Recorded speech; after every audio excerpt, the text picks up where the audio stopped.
If you are turning 30 this year, or maybe you're already in your 30s, let's say from 30 to 35, this video is for you.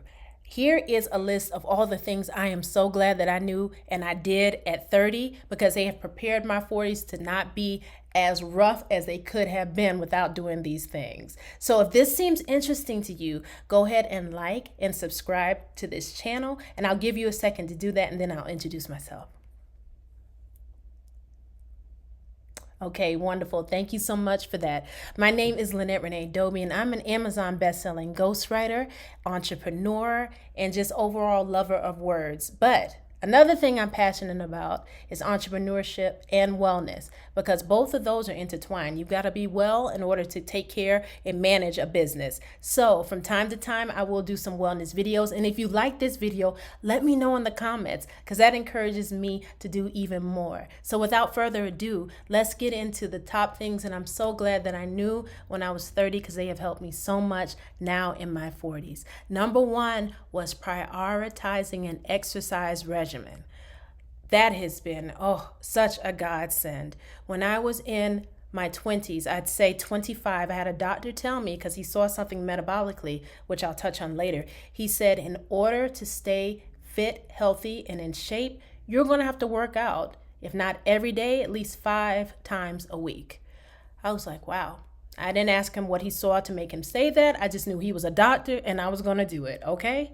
And I am so glad that I did. So in my 20s, I prioritized high intensity interval training, and I did it consistently. Then when I got to 30, I saw the value in the resistance training, building that muscle. It just helps give a better overall look, and also it helps the body build a foundation against future diseases and potential illnesses that you may encounter. So that's what I would advise you to do. Find a mode of physical fitness that works for you. And then God blessed me again, because I had a friend who's a nurse tell me, if you want to age gracefully, because he said there's nothing wrong with aging, we're all going to do it, okay? But he said if you want to do it gracefully, then ensure you get into Pilates in addition to your resistance training. And can I tell you, that was a blessing as well. He told me that around 33, and I've been doing Pilates ever since then. Has it been consistent all the time? No, because I've moved and I've changed studios, but I still do Pilates. I have a Pilates session tomorrow. I love it. So find what works best for you and prioritize it with consistency. Number 2, create a morning routine. If you're anything like me, sometimes as soon as I wake up, I have an urge to grab that phone, look at my emails, look at my messages. No, what I've learned to do is prioritize that time and be self-full. Instead of selfish, be self-full, full of self, and give myself a good 30 minutes without the notifications, without the email, without the expectations of others. Before I log into my contract, I'm working a contract currently. Before I log into the laptop, I take that time for me. And during that time, I get mindful. And how I do that is I connect to my breath. Breathe in through the nose, out through the mouth, and I just really take some time to center and give myself everything that I need before I begin my day. So I urge you to create a practice similar to that for yourself. Number 3, and this is very important, okay? I got some right here. Prioritize hydration. When I first wake up, as soon as I wake up, I grab a glass of water that's larger than this one, but I grab some water and I put a little pink Himalayan sea salt in it for electrolytes, and I drink that, and it just makes me feel refreshed, because our bodies are how much percent water? Is it 80 or 70% water? And so you always want to keep a certain level of hydration. It's good for your skin, your hair, your nails, everything. So I start my day with hydration. As you can tell, I really like it. And it just sets the tone again for everything. So I urge you to do that.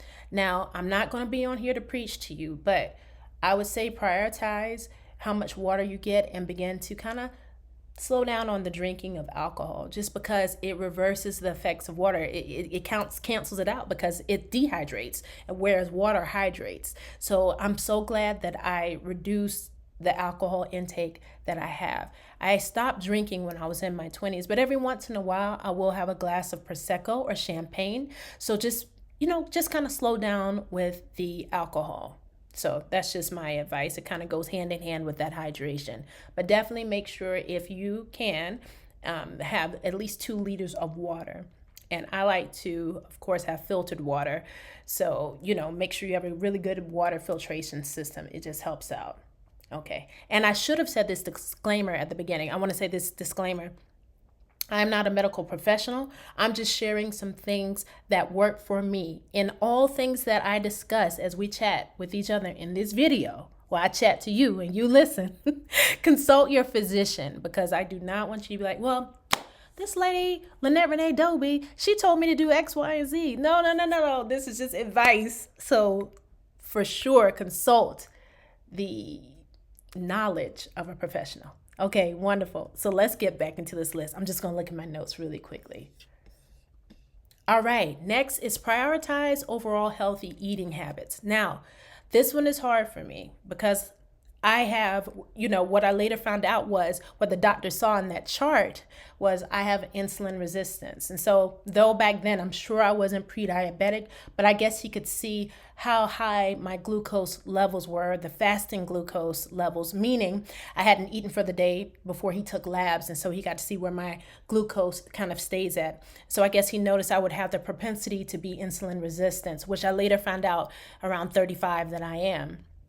And so before then, I could eat whatever I want and I'd be like this. I would enjoy life. Honey, whatever I wanted, French fries, turkey burger.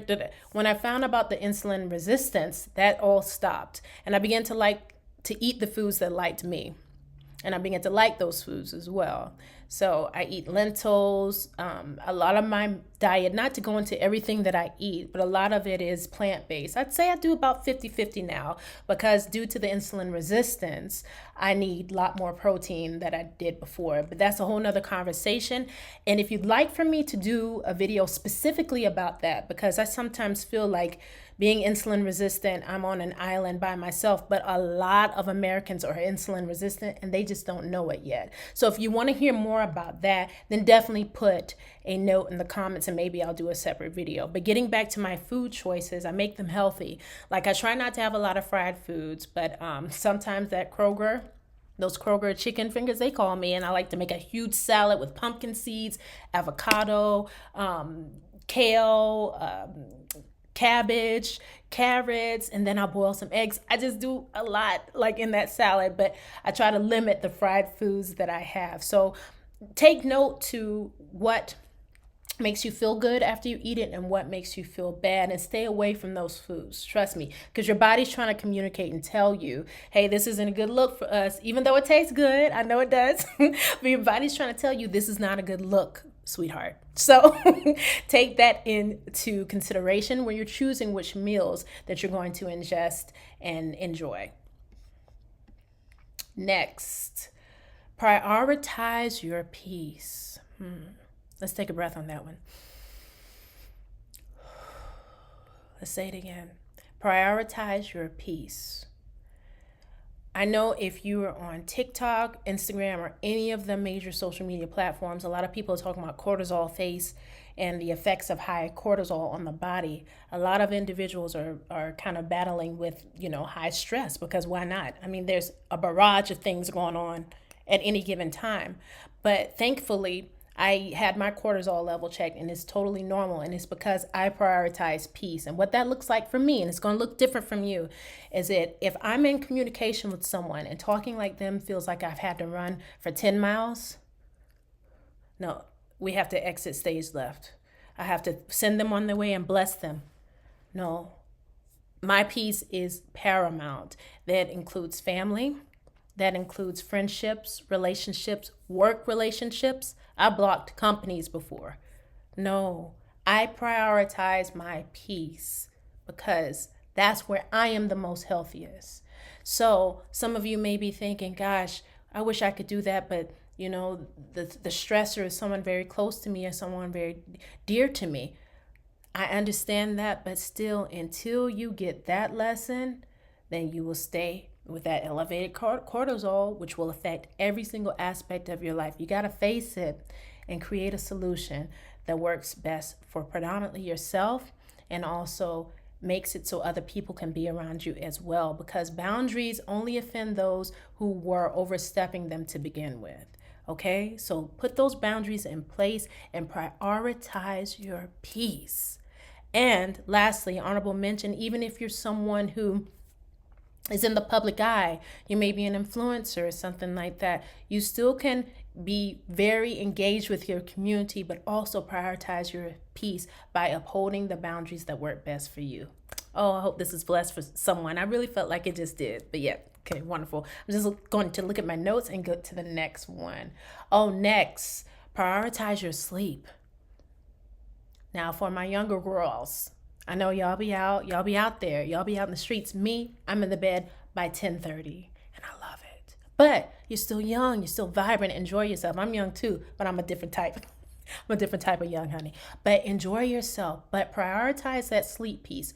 Because you remember how when we were younger, people say, oh, I bet you need to get your beauty sleep, your beauty rest. It really is that, because during that time, that's when everything's going to refresh and regenerate. So you'll have enough energy for the next day. And it's good for your skin, it's good for your nails, your hair, everything when you prioritize your sleep. So one of the things that people always recommend is a good sleep hygiene, like turning off your cell phone, at a certain time, not looking at screens. I'm not going to hold you. I don't do that, because after I work, I like to unwind with a really cool show that I'm streaming, because as a writer, I like to see the closed captions and I like to see the way the words were used for the dialogue. And plus, I used to write for film and TV, so I love it. So, oh gosh, I got myself excited. Let me get back to it. Yes, so try your best to limit your electrical or electronic devices, but I understand if some nights that doesn't happen. But the thing that has helped me is to create a consistent bedtime. So I really start winding down around 10:30. I say I'm in bed by 10:30, but and then by 11:30, I know full stop, lights off, we're going to bed. My body knows that it's time. So prioritize your rest. Try to get at least 7 to 8 hours. A study was done recently that said women who are still having their monthly cycles, we might even need 9 to 10 hours, especially around the time in which we're ovulating and then menstruation. So, prioritize your rest as much as you can. All my moms out there, especially new mothers, I pray for you, but try your best to prioritize your sleep around taking care of that little one. All right, next, let's see. Prioritize quality in your life. Prioritize quality in your life. That means quality in everything. In my videos, I always talk about the motivational speaker, Les Brown, and how he says OQP, only quality people. I want to extend it even further. Only quality things in your life. That means the products that you use on your face, skin, body. That means the quality of people that you spend your time with. That means the quality of the water that you select, the filtration system that you select. Select the quality. You're worth it. You're worth it, baby. You don't deserve any secondhand of anything. Only the quality for you. Quality sleep, quality education, quality music with high vibration, quality everything. You deserve it. So make sure that you put it in your life and in your space. All right. Next, prioritize a vision for your life. That was me. Story time really quickly. When I was in my early 20s, I worked for the United Way, the nonprofit. And I remember I had only been told at that point by family, oh, make sure you network. But they never told me why and what to do when you do network. You know what I'm saying? So I remember I met this brother who was the president of a bank. And it was a black bank, a black-owned bank, which was huge in my little hometown of Columbia, South Carolina. And so I told him, I was like, I'd like to work with you. He was like, doing what? I was like, I don't know, something. I can do anything. Admin. He was like, no, you can't work for me if you don't know why and where you're going. I said, yes, sir. Okay. He told me something and he was right. I didn't have a vision. I just knew I wanted to do something cool. But have a vision for your life, because everything that you do towards that vision will be more intentional. And y'all know I love that word, and the whole process of being intentional. So make sure that you are intentional with where you want to go with your life. Like my vision for these videos is to help educate as many women as I can, so when they get to be 40, they're aging like fine wine, and they don't feel like they're on an island by themselves. Because I've been there, and I'm here currently. And I know what it feels like. It's frustration to have weight pop up out of nowhere. You're like, what do I do? So have a vision for your life. This vision for this videos is to educate and to help. And that's what I intend to do. And that's what I am doing. Your vision may look different. I guarantee it probably will. But if you form it, then everything that you do will be geared towards that intention and that vision. Oh, I love it. Wonderful. Next, prioritize knowing the road ahead in terms of aging. So everybody in our family, no, let's not even put it on our family. In society, we always hear about the term menopause, but no one ever tells us about its cousin, perimenopause. It is no joke. Trust me, I'm living it right now. It is no joke. So educate yourself. You have plenty of time. Learn what perimenopause is. Learn the different symptoms so you can recognize it. Because it hasn't been diagnosed for me by a doctor, but I don't need a doctor to tell me what I know what's going on up in here. I know. Perimenopause is here. And she's like, what's up? So know the road ahead. Know at what age you may begin experiencing symptoms. And it can be anywhere from 37 to 38, or unfortunately, in some cases, it's even earlier. But if you know about perimenopause, I think you'll be more prepared for menopause. That's what my goal is. I want to be prepared for menopause when it comes. I know I'm still far off, but still I know what to expect, and I know what I can do now to make sure that that process will not be as brutal as I have heard it to be for other women. Okay? Number 11, prioritize knowing your health conditions by researching. So if I could have gone back in time and asked that doctor what made him tell me to work out every single day of my life, I think we would have had a more in-depth conversation about insulin resistance, which I know I now am, and how it will affect me as I grow older hormonally. But now that I do know, I research down, and I'm not talking about just going to, message boards like Reddit's and stuff like that. No, I'm talking about going to scientific journals, going to reputable sources to get education on your illness or condition. That way you can be educated when you speak to a doctor or a professional about it. So know your power. Your power is research. And if you want me to do a video about that, let me know. Lastly, prioritize finding the best doctor for you. Oh, y'all, this is very important. So I am fortunate to be in an area in which I have a Black female gynecologist who is amazing. She's so amazing. I called to have my annual well woman exam with her. And I'm filming this video in January. She can't see me until May. That's how good she is. She actually did a surgery for me last year. I did a polymectomy. I had some uterine polyps removed. She's phenomenal. She is. And so I found her by digging deep. I don't know how I came across her. It's been a little while, but I found her because I wanted to find the best doctor for me. My PCP is a Black woman, and I found her through the miracle of God. She was working in the same office as my other PCP, who was a male doctor. He was not bad, but he was not invested in my health the way this woman is. So I called just today, called my insurance to have her become my PCP. Know your power to select the best doctor for you. And you'll know the best doctor for you. They're the best doctor for you is if you feel heard, if you feel seen, and if they value what you say and don't make you feel like a number. I'm telling you, it's going to take a little bit more time than you're probably willing to invest, but definitely research and find the best doctor for you. They are out there. My optometrist is a Black man. I haven't been to him in a while, but he's a Black man. And it just makes a difference for me because as much as we have to, in the medical industry, as much as Black women, we have to kind of advocate for ourselves. You don't want to fight super hard in the room with someone who has no idea what it's like to even walk in your skin, if that makes sense. So that's just my take on that. Prioritize yourself. Prioritize the ability to find the best doctor for you. Whew, that was hard for me to get to, but we got there. Very good. Okay, lastly. Oh, I should have started with this. Love yourself through it all. Sometimes when I speak, I get excited and honey, the words just be coming out. I think my brain works faster than my mouth and my lips do. So sometimes I trip over words. I love that. It's cool. It's me. I can't, I can't change it. I love, there are different opportunities where I could have done something better. I didn't make the best decision, but I learned from that, and I didn't hurt anyone in the process. But I make mistakes. I'm infallible. I'm not infallible. I make errors. We're all human, but I love myself through it all, and I invite you to do the same thing.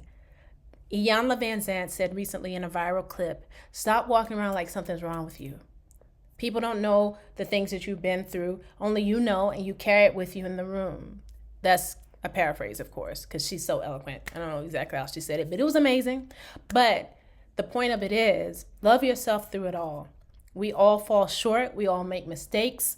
I'll probably make another mistake before this video ends, but love yourself through it all. All right, that's it. This was so much fun for me to make. Let me know in the comments if you enjoyed it and if you like this format and if you want me to do more videos, and I'll be sure to do some for you. So I don't think I have any resources to put into the description of this video, but I do want to hear from you in the comments. That would be the best thing I could, do. And from there, if you do need some additional resources, I can provide them for you. I make sure I respond to every comment. My name is Lynette Renee Dobie, an Amazon bestselling ghostwriter who's also into wellness. Oh, and I forgot to say this. I'm a former personal trainer too. It feels like it was eons ago, but but I am that as well. But in this iteration of life, I am someone who's passionate about all things writing, words, authorship, writers, and also wellness. So I will see you in the next upload. Peace and blessings, and be safe out there. Bye.